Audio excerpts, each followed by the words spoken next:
Hi guys, medyo aalis-alis na ng bahay, naglilinis tayo. So, nandito tayo ngayon sa kusina. Naisip ko, i-share ko sa inyo yung mga DIYs na ginawa namin dito sa bahay. So, meron na akong naging simple house tour na vlog. And, yun, ngayon is ipapakita ko yung mga DIYs na nandito sa bahay. Medyo magulo pa kasi naglilinis-linis ako ng bahay ngayon dahil nga kababa lang. Napasok kami dito sa loob. So, ayun.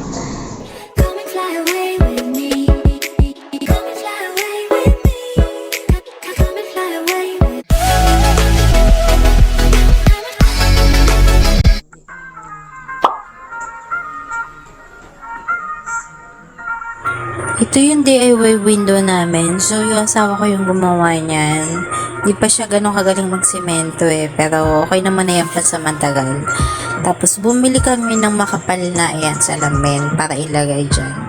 Ditanggal din yan kasi sa itaas meron siyang lock na 1x1 na kawin na may screw. Ayan.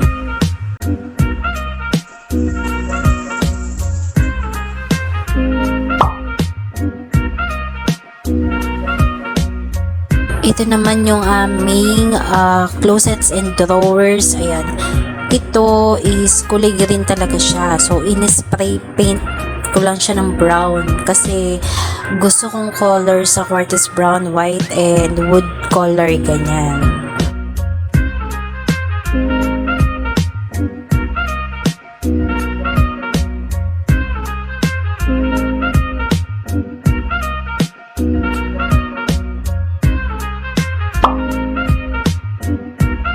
Ito naman yung DIY mirror. So, 4 pa lang siya. Dapat marami siya pero hindi na ako nakabili.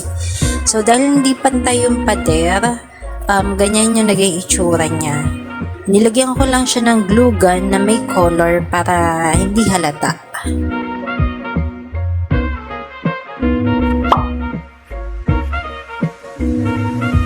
Ito naman yung computer table na ginawa ng asawa ko. Ayan, winelding na yan. So, puro bakal siya. Makikita nyo sa link sa baba yung kung paano namin ginawa yan.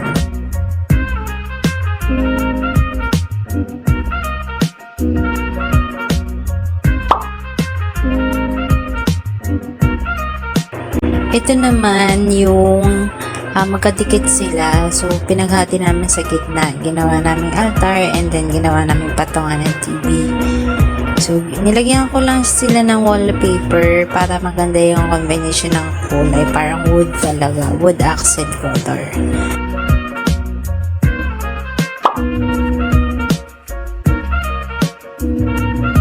Ito naman yung DIY base namin. Gawa siya sa newspaper and plaster cement. Tapos, in-spray paint ko siya ng gold para magmukha talaga siyang base talaga na babasagin. Lakas makasosyal.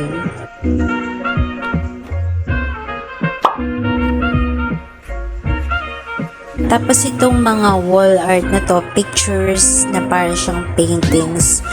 Tarpaulin siya. Nagpaprint ako ng tarpaulin and then nilagay namin sa, ayan, kung makikita niyo sa likod, 1x1 na kahoy. Ayan. And then, binatak namin siya para magmukha talaga siyang canvas ba.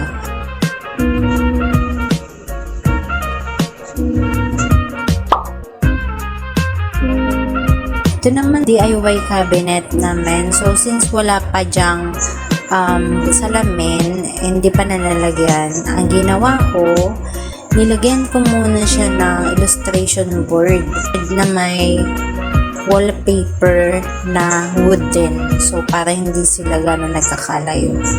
So, para mukha pa rin siyang kahoy talaga na nakalagay.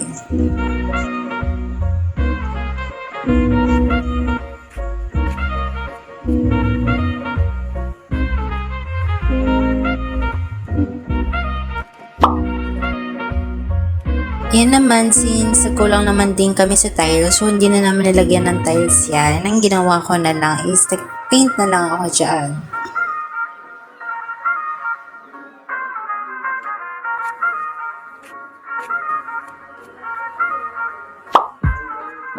And ito naman, dati siyang lagayan ng sapatusan. So, yan, ginawa na lang namin siyang lagayan ng mga pinggan. Nilinis namin siya, tapos inayos namin. Ayan, pansamantala lang din siya.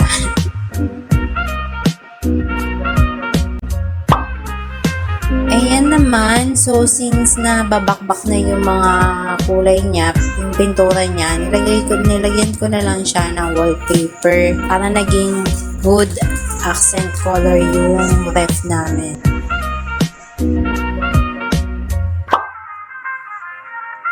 Toothpaste and brush holder. Gold sticker yung nilagay ko sa kanya kasi green siya noon para bagay din yung kulay sa kitchen.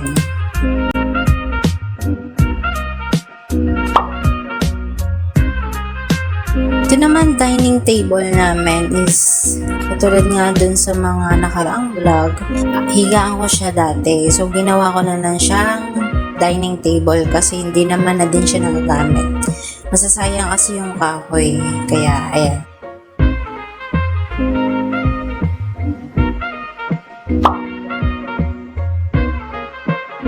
Ayan naman yung mga wall painting, mural painting, mga DIY painting lang na pag nagustuhan ko lang mag-paint. Ayan. Na isipan ko mag-painting sa mga surface na mga pwedeng pag-paintingan. So, ayun.